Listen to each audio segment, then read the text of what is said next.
Hello everyone, we will start with the next topic, scattering of light. Scattering of light means to throw light in various random directions. क्या कहता है scattering of light? क्या होता है, जो light है उसका डिफरेंट डायरेक्शन में जाना, थ्रो तो फेंकना होता है, लेकिन हम बोलेंगे कि स्कैटरिंग ऑफ लाइट का मतलब क्या होता है कि जो लाइट रेज है उनका डिफरेंट डायरेक्शन में जाना।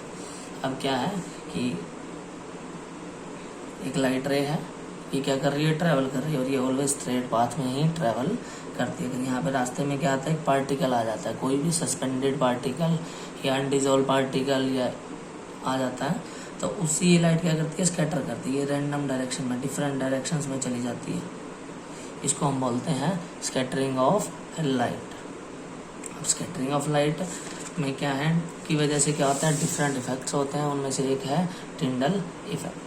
टिंडल इफेक्ट क्या है, the scattering of light by particles in its path is called Tyndall effect. कहता है स्कैटरिंग ऑफ लाइट किसी भी पार्टिकल के द्वारा स्कैटरिंग ऑफ लाइट या लाइट की जो स्कैटरिंग होती है उसको हम क्या बोलते हैं, टिंडल इफेक्ट। आपने 9th क्लास में भी इसको पढ़ा है।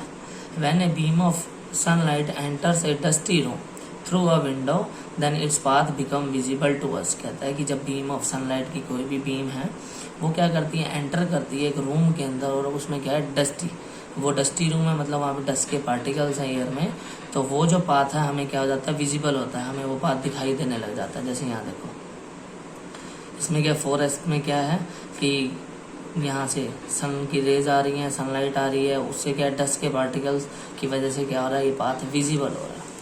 और आगे हम कहते हैं this is because the tiny dust particle present in the air of room scatter the beam of light all around the room.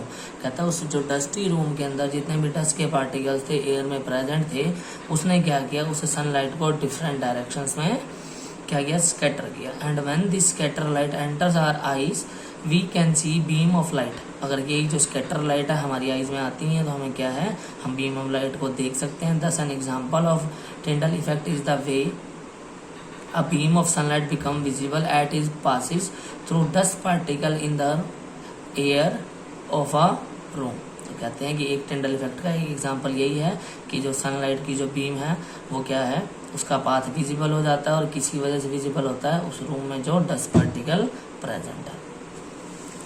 इसी तरह से डिफरेंट एग्जांपल्स हैं, टिंडल इफेक्ट अलग अलग जगह पे होता है, जैसे हमने फॉरेस्ट वाला भी पढ़ा है।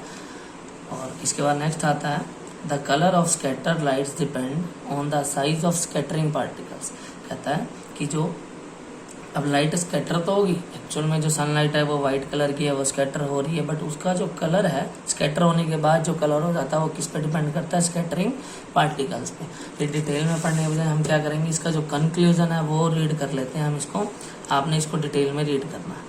क्या बोलता है, the larger particles of the dust and the water droplets present in the atmosphere scatter the light as such due to which the scatter light also appear white। कहता है डस्ट और वाटर ड्रॉपलेट्स के जो large particles होते हैं और वो कहाँ प्रेजेंट है, एटमॉस्फेयर में, वो क्या करते हैं, इस लाइट को स्कैटर करते हैं, और इस तरह से स्कैटर करते हैं कि जब लाइट स्कैटर होने के बाद भी उसका कलर कैसा दिखाई दे, वाइट दे। अब next, the extremely minute particles such as air molecules present in the atmosphere scatter mainly the blue light present in the white sunlight। क्या कहता है कि जो एयर मॉलिक्यूल्स प्रेजेंट हैं, एयर मॉलिक्यूल्स में क्या है कि एयर मॉलिक्यूल्स के जो छोटे पार्टिकल्स हैं वो क्या करते हैं, एटमॉस्फेयर में प्रेजेंट है, सिंपल सी बात है, एयर के मॉलिक्यूल्स हैं, तो वो क्या करते हैं, लाइट बीम को या लाइट को इस तरह से स्कैटर करते हैं कि उसमें से क्या है, सिर्फ ब्लू लाइट ही स्कैटर होती है, मतलब उसका कलर कैसा दिखाई देता है, स्कैटर होने के बाद ब्लू दिखाई देता है। अब ये डिटेल में क्या है, नेक्स्ट जो हम आगे पढ़ेंगे, why the sky is blue, इसमें थोड़ा क्लियर हो जाएगा। यही जो हमने 2 पॉइंट्स पढ़े हैं, फर्स्ट देखो, why the sky is blue, sky का कलर ब्लू क्यों होता है। The scattering of blue component of the white sunlight by air molecules present in the atmosphere cause the blue color of the sky। क्या कहता है कि जो white sunlight, अब हम पढ़ चुके हैं कि व्हाइट सनलाइट है या व्हाइट लाइट रे है, वो क्या 7 कलर कंपोनेंट से मिलकर बनी होती है, तो उसमें जो ब्लू कलर का जो कंपोनेंट होता है उसकी स्कैटरिंग कर देते हैं, और कौन स्कैटरिंग करता है, एयर के मॉलिक्यूल्स, और वो कहाँ प्रेजेंट होते हैं, एटमॉस्फेयर में। Cause the blue colours of sky, इसी की वजह से क्या होता है, स्काई का कलर ब्लू होता है। मीन्स सन से जब लाइट रेज आ रही है, लाइट रेज आती है तो क्या है, जब ये अर्थ सरफेस पे आती हैं तो इसको कहाँ से उगाना पड़ता है? एटमॉस्फेयर से। अब एटमॉस्फेयर में क्या होता है? एयर के पार्टिकल्स होते हैं जो मिन्यूट बहुत छोटे पार्टिकल्स होते हैं। वो क्या करते हैं? देखो जैसे एक ऑब्जर्व इसको किया, एक सनलाइट रे ऑफ लाइट है, ये आती रास्ते में क्या मिला इसको? एयर का पार्टिकल। उसने क्या किया? इस वाइट लाइट के अंदर जो ब्लू कलर का कंपोनेंट था उसको स्कैटर कर दिया। स्कैटर अभी हमने पढ़ा था, थ्रो करना। तो अब यहाँ से जो व्हाइट कलर क्या है, व्हाइट कलर का कंपोनेंट डिफरेंट डायरेक्शंस में जा रहा है। ऐसी अलग अलग एक बीम हमने सनलाइट की जो रे है यहाँ ऑब्जर्व की है, एक यहाँ हमने क्या कंसीडर की है। तो इन सब में क्या हो रहा है? जो ब्लू कलर क्या हो रहा है? स्कैटर हो रहा है डिफरेंट डायरेक्शन में, जिसकी वजह से स्काई का कलर क्या दिखाई देता है? ब्लू दिखाई देता है। एक चीज और आपने ध्यान रखनी है कि जैसे क्या है, ब्लू कलर अब स्कैटर क्यों हो रहा है? क्योंकि ये किस पे डिपेंड करता है? वेवलेंथ पे। अब ब्लू कलर की जो वेवलेंथ होती है मोस्ट इंपॉर्टेंट है, आप नोट भी कर लेना इसको। ब्लू कलर की जो वेवलेंथ होती है वो बिल्कुल ही कम होती है, इसलिए वो क्या होता है? बहुत जल्दी स्कैटर हो जाता है। और जो दूसरा जैसे अब रेड कलर है, रेड कलर की क्या है? वेवलेंथ बहुत ज़्यादा होती है और इसलिए ये क्या है? इजीली स्कैटर नहीं होता, या बहुत ही कम अमाउंट में स्कैटर बहुत ही कम अमाउंट में स्कैटर होता है। अब हम पढ़ रहे थे वाई स्काई इज ब्लू, ये हमने पढ़ लिया कि वाइट लाइट की जो सनलाइट है उसको क्या करते हैं? एयर के जो मॉलिक्यूल्स हैं एटमॉस्फेयर में प्रेजेंट हैं उसमें जो ब्लू कलर का कंपोनेंट है उसको स्कैटर कर देते हैं। और क्यों स्कैटर करते हैं? क्योंकि ब्लू कलर का जो क्या है वेवलेंथ बहुत कम होती है, और जिसकी वेवलेंथ जितनी कम होती है वो उतना कम ट्रैवल कर पाता है। चलो पढ़ते हैं आगे। अब क्या कहता है? Sunlight is made up of 7 colours light mix together. अब सनलाइट क्या है? 7 कलर्स मिली है, 7 कलर्स कंपोनेंट से मिलकर बनी हुई है। When sunlight passes through the atmosphere, most of the long wavelength lights, such as red, orange, yellow, etc. अभी मैंने आपको बताया था कि रेड कलर की जो वेवलेंथ क्या होती है? ज़्यादा होती है। तो कहता है कि जब सनलाइट पास करती है एटमॉस्फेयर में से, तो इसमें से ज़्यादातर जो लॉन्ग वेव लाइट कंपोनेंट्स हैं जैसे रेड है, ऑरेंज है, येलो है, present in it do not get scatter. ये स्कैटर नहीं होते, इनका फैलाव नहीं होता much by the air molecules and hence pass straight through. और ये क्या? सीधे चले जाते हैं, व्हाइट कलर में प्रेजेंट होते हैं। तो व्हाइट कलर कंटेन कर, व्हाइट जो लाइट है इन सभी लाइट कंपोनेंट्स को कंटेन करके रखता है अपने साथ में। The shorter wavelength blue light is however scatter all around the sky bye the air molecules in the atmosphere. कहता है कि अब जो व्हाइट कलर क्या है 7 कंपोनेंट से मिलकर बनी है, उसमें जो ब्लू कलर होता है उसकी जो वेवलेंथ होती है बिल्कुल ही कम होती है, इसलिए वो इजिली स्कैटर हो जाता है।